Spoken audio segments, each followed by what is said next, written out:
Every October 22, voices around the world come together to celebrate something deeply human, the courage to speak and the right to be heard.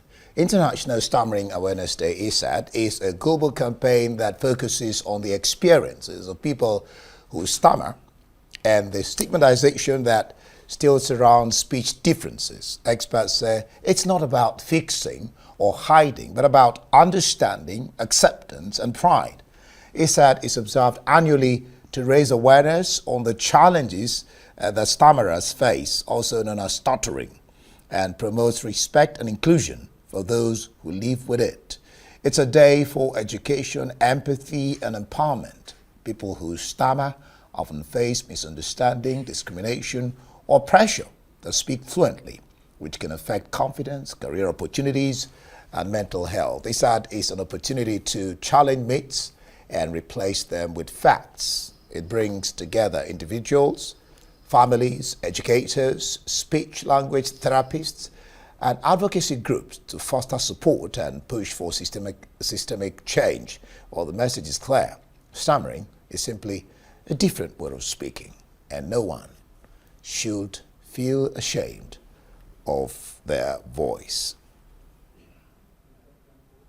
Well, Victoria Nwanne is the founder, Stutter Awareness Foundation. She joins us in the studio to speak more on this issue of stuttering or stammering, as you could call it. Glad to have you join us, Victoria. Thank you so much, sir. Right. We were discussing behind the scene. I guess you'll unearth everything we were saying. Well, for ISAD, like I just read, it's more about understanding, acceptance, and pride than about fixing or hiding. How so? Yeah. Okay, so, stuttering is stigmatized. It's being seen as something spiritual, especially in Nigeria here. It's being seen as something that's really different. But the International Stuttering Awareness Day, brings people together to show that your voices matters, even when it's not sounding like the other person. So that day is celebration, especially for this year's theme. It's meeting challenges with strength. So what this day is saying is we're telling everybody who stutters to meet all of their challenges with strength. Okay.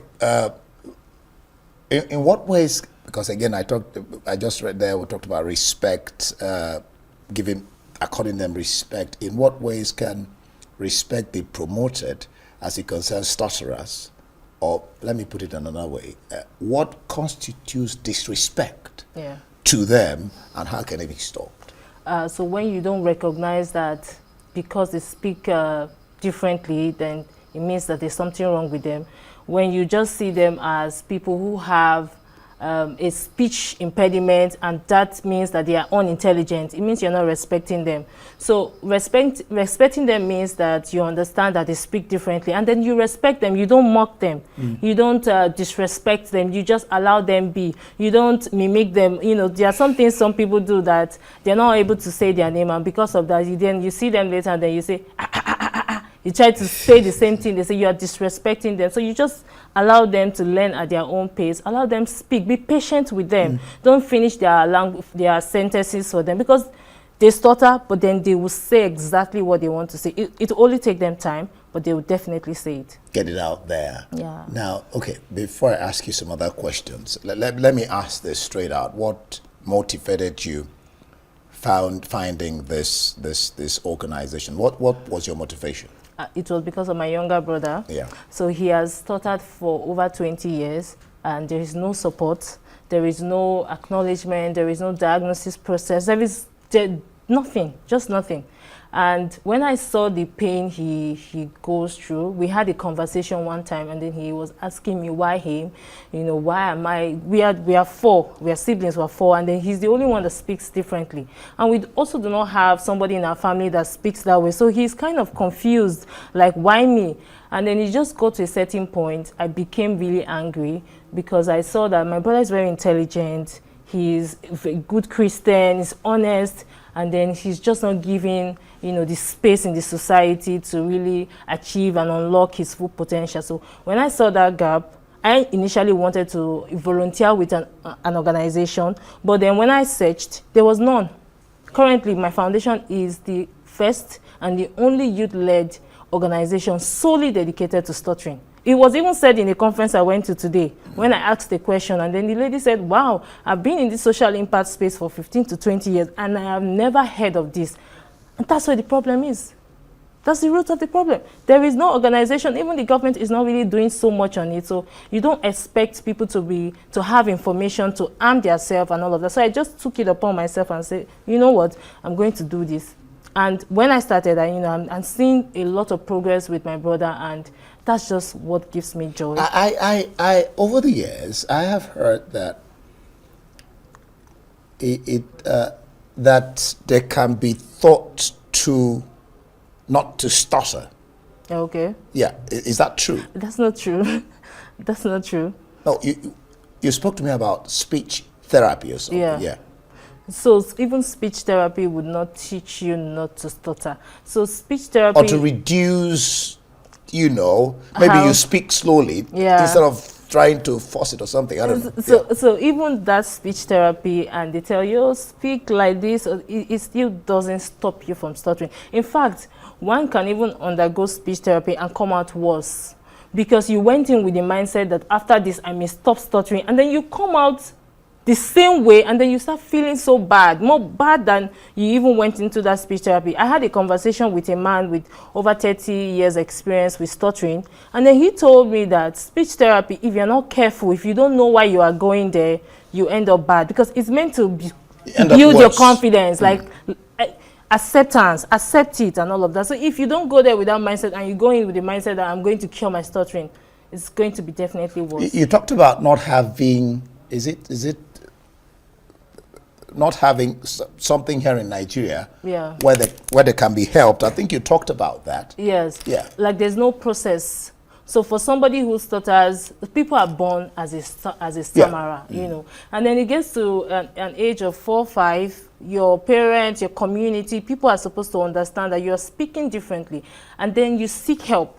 You go to a hospital, you meet a speech therapist, and then they assess you, evaluate you, and then give you a medical report that states that you stutter. And that medical report is meant to enable you get some accommodation in your school, in your community, and just general. And then when there is no such accommodation, there's no such document, you are not able to even learn at the same pace with others. You are already disadvantaged. That's what it means.